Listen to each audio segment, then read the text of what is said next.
ओम श्री गणेशाय नमः। आज चैत मास के कृष्ण पक्ष की संकष्टी चतुर्थी का व्रत है और आज के दिन चौथ का व्रत रखा जाएगा। तो आज की इस वीडियो में आप सुनिए चौथ माता की कथा और भगवान विघ्नहर्ता गणेश की कथा। माना जाता है कि चौथ माता का व्रत और कथा के साथ भगवान गणेश की कथा सुनने से व्रत का पूर्ण फल प्राप्त होता है। पौराणिक कथा के अनुसार गांव में एक सेठ सेठानी थे। उनके एक बेटा और एक बहू थे। बहू सबको भोजन करा के फिर स्वयं भोजन करती थी। एक पड़ोसन ऐसी भी थी जो रोज़ पूछती थी कि बहू आज क्या बनाया है, क्या खाया है। तो बहू कहती ठंडो बासी। एक दिन उसके पति ने ऐसा सुनकर विचार किया कि आज तो पकवान बनाया जाए, फिर देखे कि मेरी पत्नी क्या कहती है। उसने तरह तरह के पकवान बनवाए और घर के सभी लोगों ने एक साथ बैठकर भोजन किया। आज भी पड़ोसन ने पूछा तो बहू ने कहा कि ठंडो बासी। सेठ के लड़के ने सोचा हो ना हो कोई बात अवश्य है जिससे कि मेरी पत्नी ऐसा कहती है। उसने पत्नी से पूछा तुम रोज़ ठंडो बासी खाया ऐसा क्यों कहती हो, जबकि हम सब ने एक साथ बैठकर कई तरह के पकवान खाए हैं। उसकी पत्नी बोली हम जो खा रहे हैं वह बाप बूढ़ों की कमाई है।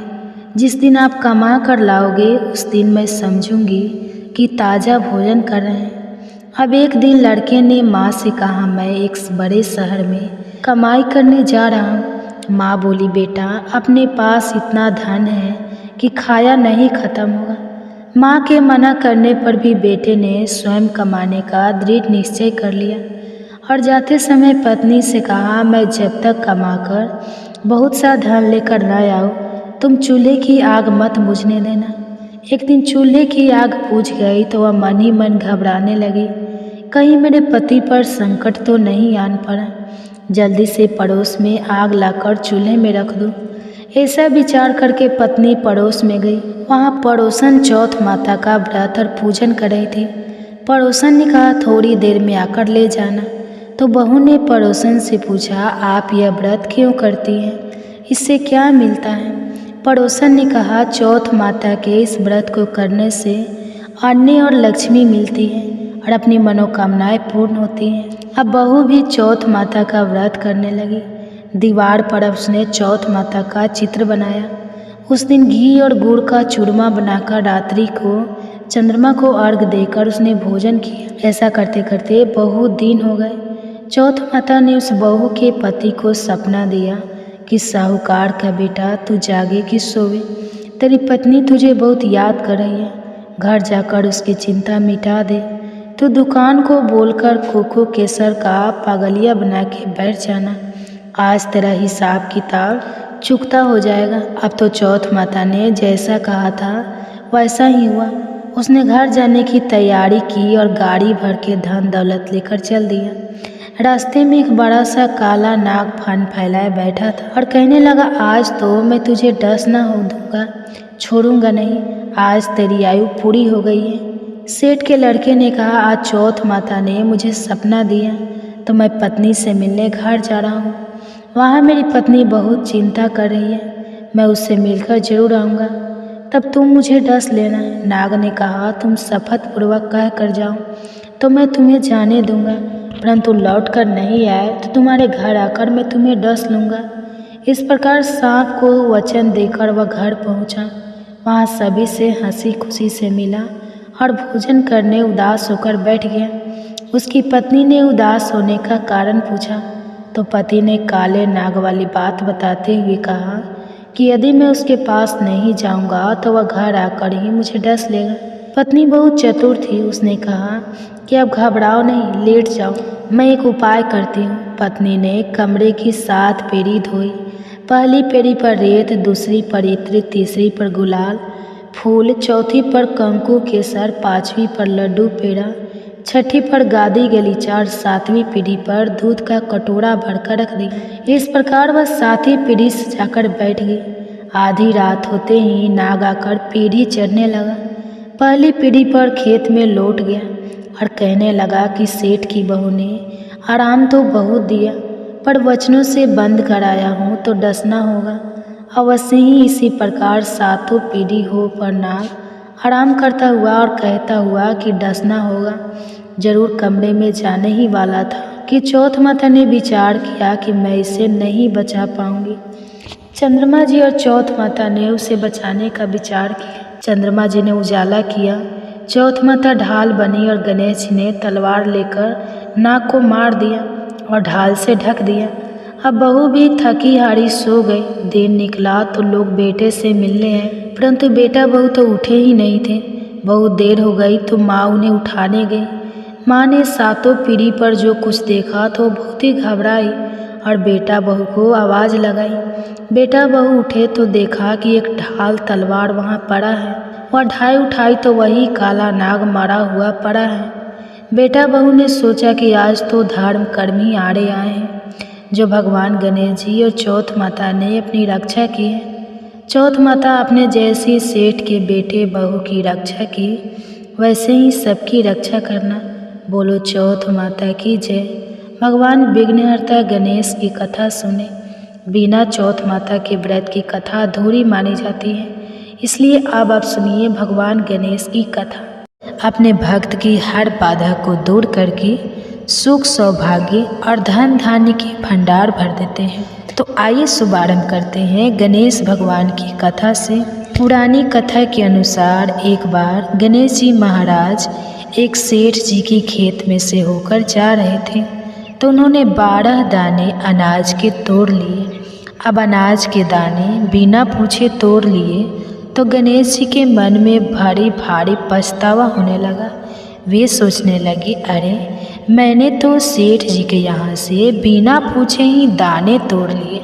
इसका मतलब तो यह है कि चोरी हुई, यानी कि मैंने सेठ जी के यहाँ चोरी कर ली। इस प्रकार वे मन में पछतावा करने लगे। अब चोरी की बात है तो उसका प्रायश्चित भी जरूरी है। गणेश जी ने जिन सेठ के यहाँ से चोरी की थी, उन्हीं के यहाँ 12 साल की नौकरी करने का निश्चय कर लिया। बस फिर क्या था, भेष बदल कर पहुँच गए सेठ जी के यहाँ और सेठ जी से काम मांग लिया। उधर सेठ जी जो भी किसी नौकर की ज़रूरत थी, इस तरह गणेश जी नौकर बनकर सेठ जी के यहाँ काम करने लगे। एक दिन की बात है, सेठानी राख से हाथ धोने लगी तो गणेश जी ने सेठानी का हाथ पकड़कर मिट्टी से हाथ धुला दिया। सेठानी सेठ जी से बोली, अरे ये कैसा नौकर रखा है आपने, नौकर होकर इसने मेरा हाथ पकड़ लिया। जब सेठ जी को पता चला तो उन्हें भी गुस्सा आया। सेठ जी ने तुरंत अपने नौकर को बुलाकर पूछा, क्यों तुमने सेठानी का हाथ क्यों पकड़ा? तो गणेश जी कहने लगे, मैंने तो एक सीख की बात बताई है। राख से हाथ धोने से घर की लक्ष्मी नाराज होकर चली जाती है घर से, और मिट्टी से हाथ धोने से घर में लक्ष्मी जी का वास हो जाता है। सेठ जी ने सोचा, अरे मेरा नौकर है तो सच्चा दरअसल सेठ जी के यहाँ नौकर कर रहे हैं। भगवान गणेश ने उन्हें अपना नाम भी गणेश ही बताया था। जब कुंभ का मेला आया तो सेठ जी कहने लगे, गणेश सेठानी को कुंभ के मेले में स्नान करा के ले आओ। अब नौकर बने गणेश जी सेठानी के साथ चल दिए गंगा स्नान कराने। सेठानी नदी के किनारे पर बैठकर नहा रही थी तो गणेश जी ने उनका हाथ पकड़कर नदी में डुबकी लगवा दी। घर आकर सेठानी ने फिर से सेठ से कहा, इस गणेश ने तो मेरी इज्जत ही नहीं रखी और इतने सारे आदमियों के बीच में मुझे घसीट कर आगे पानी में लेकर चला गया। तब सेठ जी ने गणेश जी से पूछा, तुमने ऐसा क्यों किया? तब गणेश जी कहते हैं, सेठानी किनारे पर बैठकर गंदे पानी से नहा रही थी, मैं तो आगे ले जाकर अच्छे पानी में डुबकी लगाकर ले आया हूँ। इससे सेठानी अगले जन्म में रानी और राजपाट का सुख भोगेगी। सेठ जी सोचने लगे, गणेश है तो सच्चा। एक दिन की बात है, सेठ जी के घर में पूजा पाठ हो रही थी, हवन भी हो रहा था। सेठ जी फिर से गणेश से कहने लगे कि जाओ और सेठानी को बुला कर ले आओ।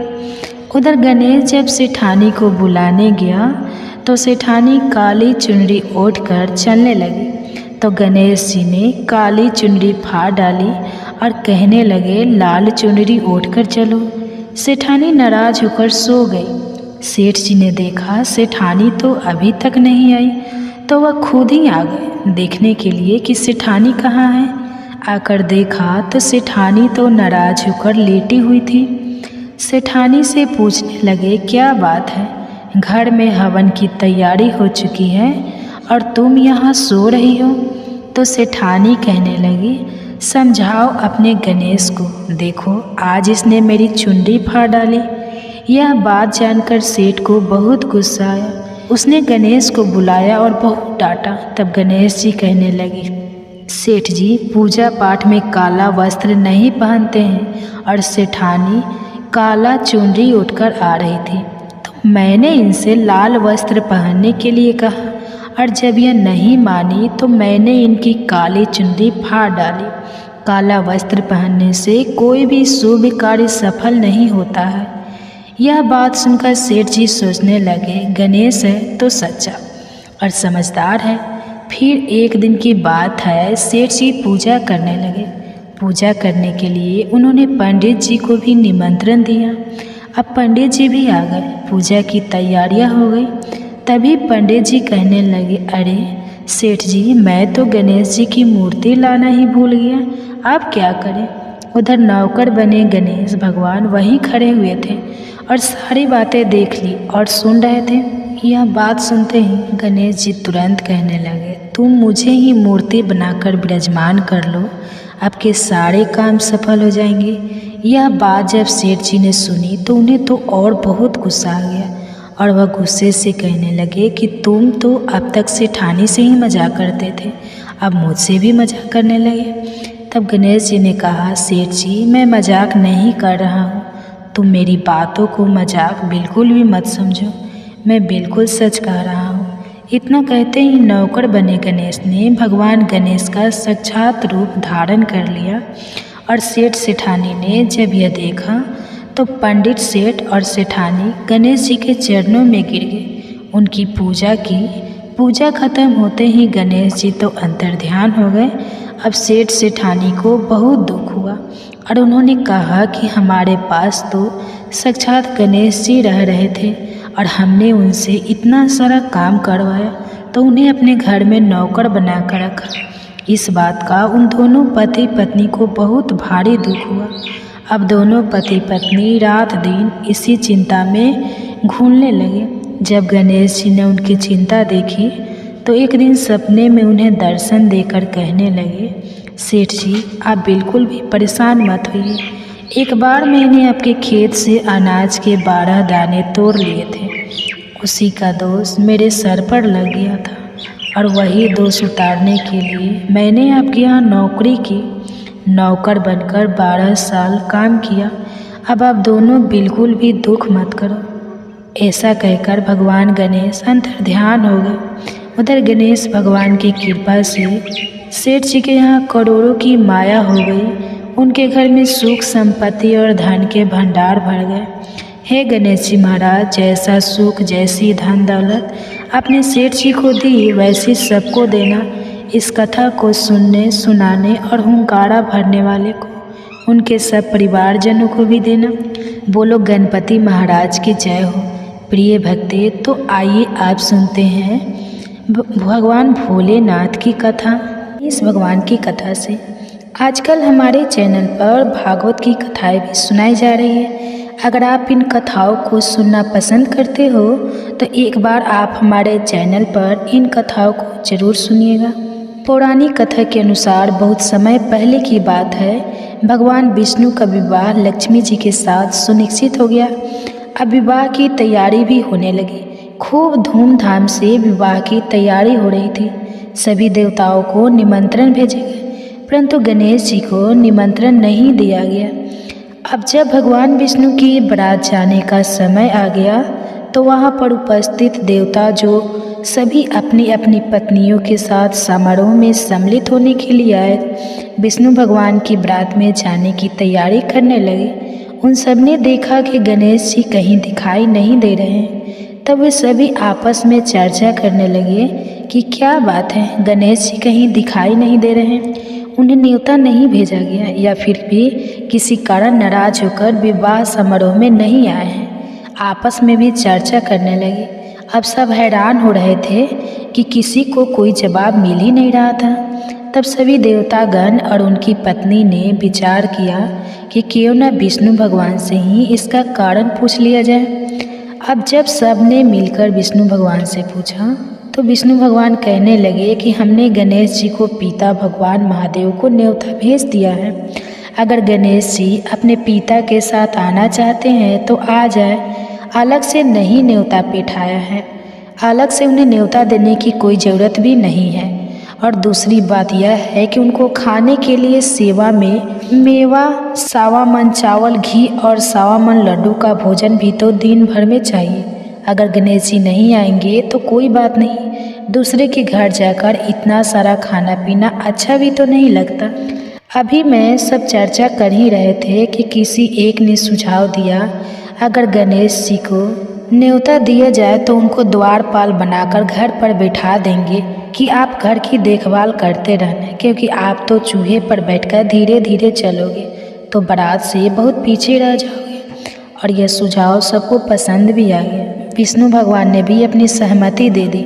अब नारद मुनि को किसी तरह गणेश भगवान को बुलाने के लिए भेजा गया। गणेश भगवान ने जैसे ही निमंत्रण सुना वे जल्दी जल्दी भगवान विष्णु के विवाह में सम्मिलित होने के लिए आ गए।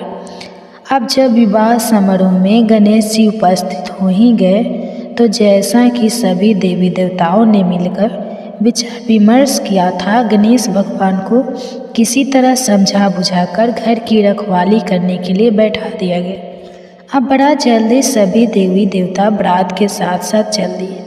अब नारद मुनि वहाँ रह गए। तब नारद जी ने देखा कि गणेश जी तो दरवाजे पर ही बैठे हुए हैं। तभी गणेश जी के पास गए और उनसे रुकने का कारण पूछने लगे। क्या बात है गणेश जी, आप द्वार पर इस तरह से क्यों बैठे हुए हैं? विष्णु जी ने तो आपको अपने विवाह में सम्मिलित होने के लिए बुलाया था। वह आपको अपने साथ बारात में लेकर नहीं गए तो आपको अपने घर का द्वारपाल बनाकर या छोड़ गए। क्रोधित होकर कहने लगे, नाराजगी तब तो विष्णु भगवान ने मेरा बड़ा अपमान किया है। नारद मुनि तो सारा हाल जानते थे। उन्हें पता था कि गणेश भगवान के बिना विष्णु भगवान की बारात तो आगे जा ही नहीं सकती। तब वे गणेश भगवान को कहने लगे कि अगर आप अपनी मूसक को आगे भेज दे तो रास्ता रोक देंगे, जिससे सबके सब वहाँ धरती में धंस जाएंगे और तब तो विष्णु भगवान को आपको सम्मानपूर्वक अपनी बारात में बुलाना ही पड़ेगा। अब भला किस बात की देरी थी? गणेश जी ने तुरंत अपने मूस को जल्दी से आगे भेज दिया और उनकी मूसक ने देखते ही देखते जमीन खोखला कर दी। जब बारात वहाँ से निकली तो रातों के पहिए धरती में धंस गए। खूब जोर लगा लिया, लेकिन पहले जो जमीन में ठेस दिए पहिए तो निकले ही नहीं, बल्कि अपनी जगह से टूट फूट गए। अब किसी की समझ में आ ही नहीं रहा कि क्या किया जाए। अब नाराजगी क्योंकि भगवान विष्णु की बारात में पहुंच चुके थे, कहने लगे, आप लोगों ने गणेश जी का अपमान करके बिल्कुल भी अच्छा नहीं किया। अगर आप उन्हें मनाकर अभी भी ले आए तो आपका कार्य सिद्ध हो सकता है और यह संकट भी दूर हो सकता है। तब शंकर भगवान ने अपने दूत नंदी को भेजा और नंदी किसी तरह समझा बुझाकर मनाकर गणेश जी को लेकर आए। अब गणेश जी का आदर सम्मान किया गया, उनकी पूजा की गई। तब कहीं जाकर रथ के पहिए निकले तो प्रारंभ करने से पहले ओम श्री गणेशाय नमः। अब जब जब लोग ने उसे निवेदन किया तो खाली ओम श्री गणेशाय नमः गणेश जी की वंदना करने लगा और देखते ही देखते खाती ने सभी भाइयों को ठीक कर दिया।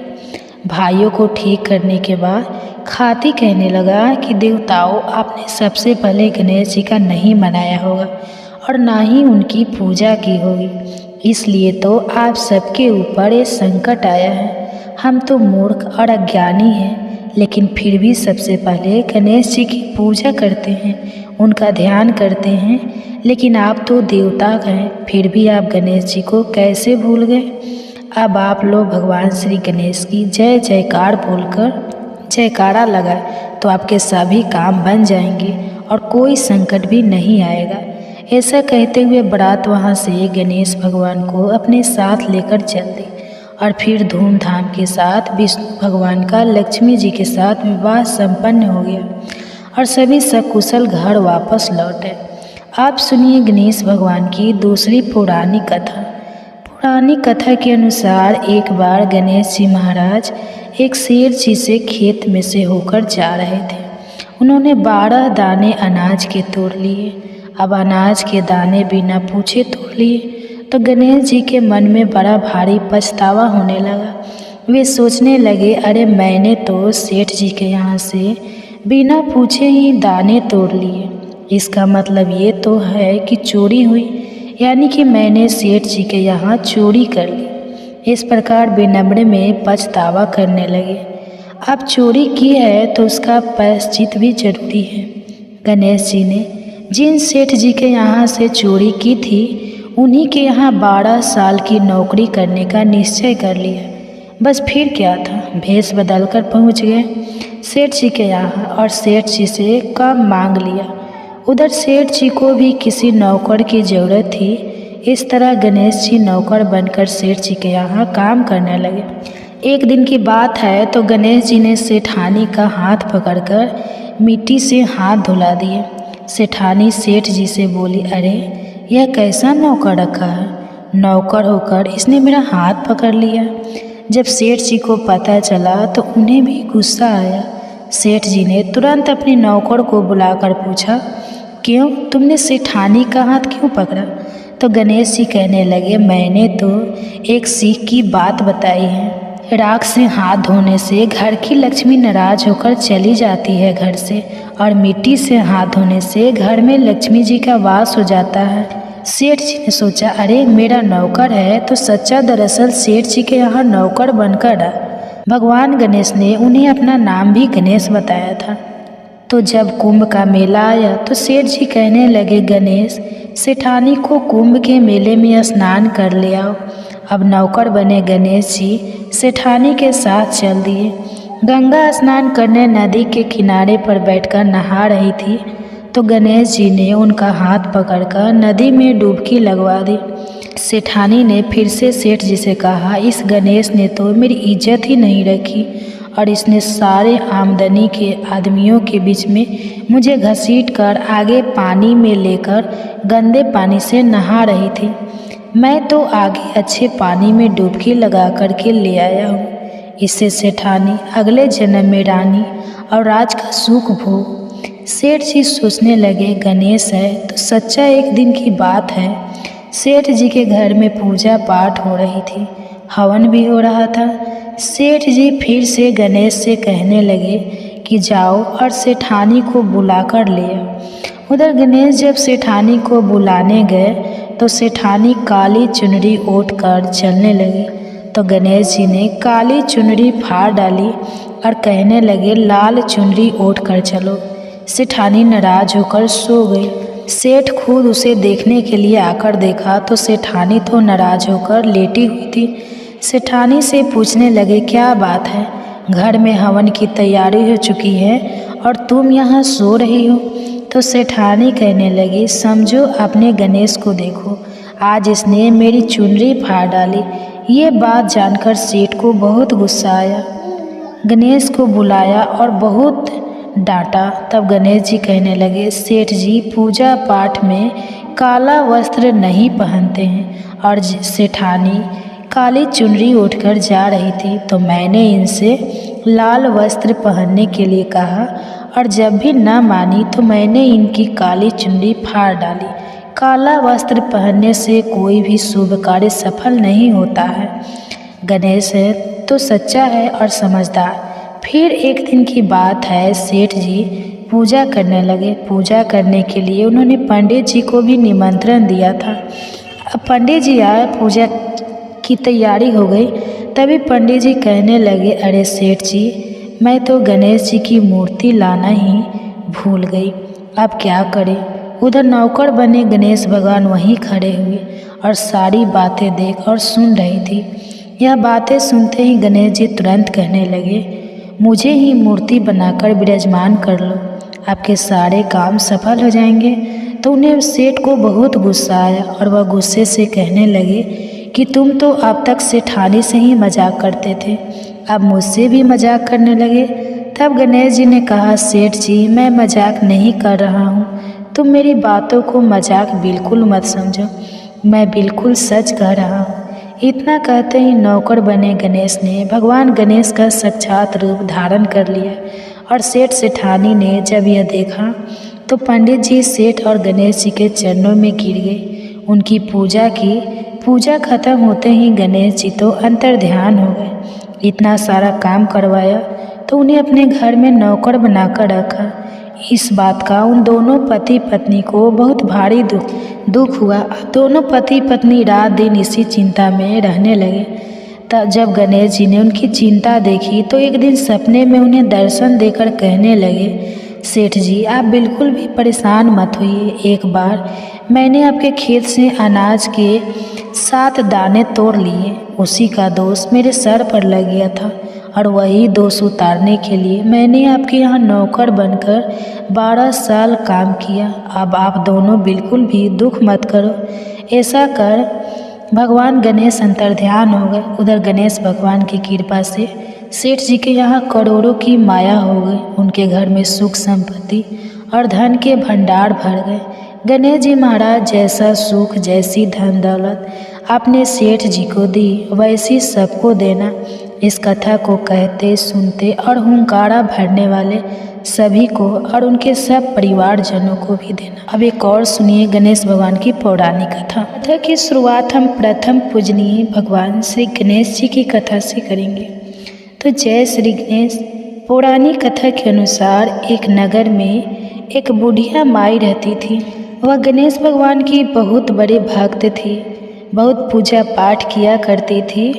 वह प्रतिदिन मिट्टी के गणेश जी की पूजा किया करती थी। वह प्रतिदिन मिट्टी के गणेश जी बनाती और फिर पूजा करती। पर जैसे ही बुढ़िया माई गणेश जी की प्रतिमा को स्नान कराती तो मिट्टी के गणेश जी गल जाते थे। तो यह देखकर वह बुढ़िया माई बहुत दुखी हुआ करती थी और बड़ी परेशान होती थी और यही सोचती थी कि काश मेरे पास ऐसी प्रतिमा होती जो कभी भी खराब ना होती तो कितना अच्छा होता। एक समय की बात है, बुढ़िया माई के घर में सामने एक सेठ जी का मकान बन रहा था। तब बुढ़िया माई मकान बनाने वाले मिस्त्री के पास जाकर बोले कि हे बेटा मुझे पत्थर की मूर्ति बना दे, मैं प्रतिदिन गणेश जी की पूजा करती हूँ, मिट्टी का गणेश जी बनाती हूँ, लेकिन मिट्टी के गणेश जी पर पानी लगते ही वह तो गल जाते हैं। हे पुत्र अब मैं तो बूढ़ी हो गई हूँ, मुझसे प्रतिदिन गणेश जी नहीं बनाए जाते, इसलिए तुम मेरे लिए एक पत्थर के गणेश जी बना दो। गणेश जी भगवान तुम्हारी सारी मनोकामनाएं पूर्ण करेंगे। तब बुढ़िया माई की बात सुनकर मिस्त्री हंसते हुए बोला कि माँ जी हम जितनी देर तक आपके लिए मूर्ति बनाएंगे उतनी देर में हम सेठ जी की दीवारी पूरी बना लेंगे। हमारे पास इतना समय नहीं है कि हम सेठ जी का काम छोड़कर आपके लिए मूर्ति बनाएं। यह सुनते ही बुढ़िया माई को बड़ा दुख हुआ और वह मन ही मन कहने लगी कि भगवान करे तुम्हारी यह दीवार कभी ना बने और यह टेढ़ी हो जाए। यह कहकर बूढ़ी अम्मा अपने घर चली गई और मिस्त्री और मजदूर दीवार बनाने में लग गए। हे प्रिय श्रोताओं, आप देखिए अब मिस्त्री जैसे ही दीवार बनाता तो वह टेढ़ी हो जाती, फिर वह दीवार को तोड़ते और फिर से बनाते। ऐसा बार बार करने पर भी दीवार सीधी नहीं बनी। इस प्रकार पूरा दिन एक ही दीवार को तोड़ते और बनाने में निकल गया, लेकिन दीवार फिर भी पूरी नहीं बनी। शाम को सेठ जी आए और मिस्त्रियों से कहने लगे कि तुमने अभी तक कुछ नहीं किया।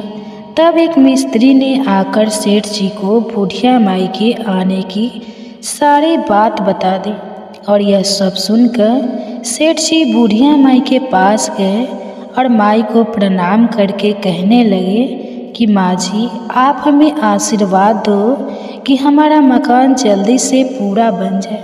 आपके लिए हम पत्थर के नहीं सोने के गणेश जी बनवा देंगे। तो यह सुनकर बुढ़िया माई बड़ी खुश हुई और उसने सेठ जी को आशीर्वाद दिया कि पुत्र, गणेश जी महाराज के आशीर्वाद से बिना किसी विघ्न से तुम्हारा मकान जल्दी से पूरा हो जाएगा। फिर जब सेठ जी ने आकर देखा कि टेढ़ी दीवार थी बिल्कुल सीधी हो गई थी, तो यह गणेश जी का चमत्कार देखकर मिस्त्री मजदूर और सेठ जी सारे गणेश जी की जय जयकारा करने लगे। और सेठ जी ने जैसा कहा था वैसा ही किया। सोने के गणेश जी बनवा कर बूढ़िया माई को लाकर दे दिए। तो यह देखकर बूढ़ी माई बड़ी खुश हुई और सेठ जी को ढेरों सारे आशीर्वाद दिए और दुआएं देने लगी। उसी दिन से सेठ जी भी गणेश जी का पक्का भक्त बन गया और प्रतिदिन सबसे पहले उठकर स्नान करता, फिर गणेश जी की पूजा करके ही अन्य सभी काम किया करता था। तो गणेश जी के आशीर्वाद से सेठ जी दिन दुगुनी रात चौगुनी तरक्की करने लगे। हे विघ्नहर्ता गणेश जी महाराज, जैसे बुढ़िया माई को दिया सेठ जी की दीवार सीधी की, वैसे ही कथा को सुनने वाले, सुनाने वाले और हुंकारा भरने वाले सभी भक्तों के कार्यों को सिद्ध करना, सभी पर अपना आशीर्वाद बनाए रखना, सभी की मनोकामनाएं पूरी करना।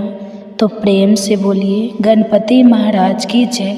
अब आइए आप सुनते हैं भगवान श्री कृष्ण और उनके भक्त की एक सच्ची कथा। एक समय की बात है, एक पंडित जी थे। वे प्रतिदिन घर घर जाकर भागवत गीता का पाठ किया करते थे। एक दिन उन्हें एक चोर ने पकड़ लिया और कहा कि तुम्हारे पास जो कुछ भी है वह सब निकाल कर मुझे दे दो। तब पंडित जी बोले कि पुत्र, मेरे पास तो कुछ भी नहीं है। तुम एक काम करना, मैं यहीं पास के घर में जाकर भागवत गीता का पाठ करता हूँ।